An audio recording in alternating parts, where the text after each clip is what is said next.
अल्लाह साईं पंहिंजे दर ही दुआ गाह मुंहिंजा मालिक साईं सिंध जे सरदारनि खे तौफ़ीक़ ॾिए त पंहिंजे क़ौम में सुलह कराइनि।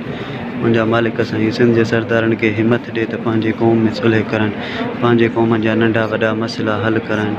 ऐं सिंध जा सरदारो हर दफ़े हर उमिरि में ईंदो आहियां, बार बार तव्हांखे कसम ॾींदो आहियां, वरी हिकु दफ़ो ॿीहर हिन मुहर्रम शरीफ़ जे महीने में तव्हांखे कसम ॾेई रहियो आहियां त पंहिंजे क़ौम जा जेके बि नंढा वॾा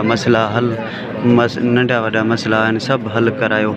खाना काबा जो वास्तो अथव, पाण तूं हली वञो, जेके बि क़ौम आहिनि पंहिंजे पंहिंजे क़ौमनि जा सरदार नंढा वॾा मसइला आहिनि सभु वञी हल करायो। इहो ऑटो सभु सिंध में अमुन थी वेंदो इंशा अल्लाह। खाना काबा जो वास्तो अथव।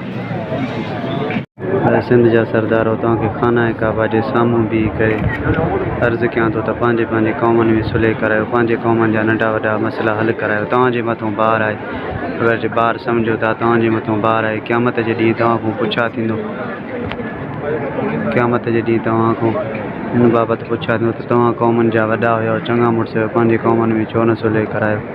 अगरि जे तव्हां नथा कराए सघो त छॾे ॾियो क़ौमनि खे कंहिं ॿिए जे हथ में।